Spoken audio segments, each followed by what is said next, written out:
ప్రస్తుతం మనం శ్రీపాద ఎల్లంపల్లి ప్రాజెక్టులో ఉన్నాము. ఇది పెద్దపల్లి జిల్లా రామగుండం అటు మంచిర్యాల జిల్లా మధ్యలో ఉన్న ప్రాజెక్టు.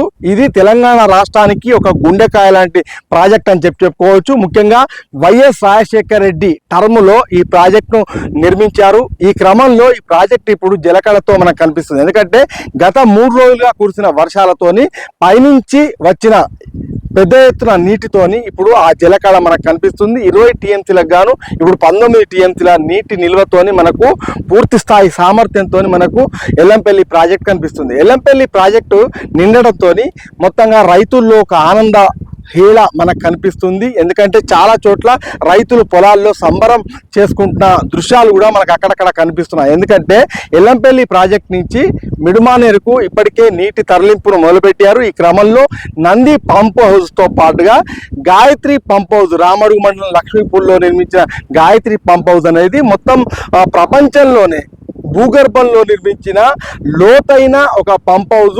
7 బాహుబలి మోటార్లతోని అతిపెద్ద అంటే 139 మెగావాట్ల విద్యుత్ సామర్థ్యంతో ఆ మోటార్లను నడుపుతారు. ఈ క్రమంలో కంచి ఇప్పటికే 3 మోటార్లను ఆన్ చేసి నీటిని విడుదల చేస్తున్న దృశ్యాలను కూడా మనం ఇంతకు ముందే చూసాము. ఈ క్రమంలో ఒకవైపు నంది పంప్ హౌస్, మరొకవైపు గాయత్రి పంప్ హౌస్ నుంచి మోటార్లను ఆన్ చేసి అటు మిడుమానేరుకు నీటిని వరద కాలువ ద్వారా పంపిస్తున్నారు. ఈ క్రమంలో ఒకవేళ మిడుమానేరు కూడా మొన్నటిదాకా మనం డెడ్ స్టోరేజ్ చూసాము, అదేవిధంగా లోయర్ మానేరు డ్యామ్ కూడా మొత్తంగా డెడ్ స్టోరేజ్ చూసాము. అదేవిధంగా ఇప్పుడు మనం చూస్తున్న ఎల్లంపల్లి కూడా ఇవాళ జలకళ కనిపిస్తుంది.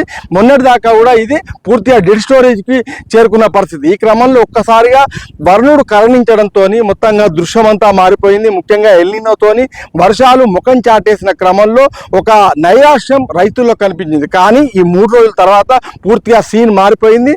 మొత్తంగా మనకు జలదృశ్యం కనిపిస్తుంది. మరొకవైపు జలదృశ్యంతో రైతుల్లో ఆ సంబరం కూడా కనిపిస్తుంది.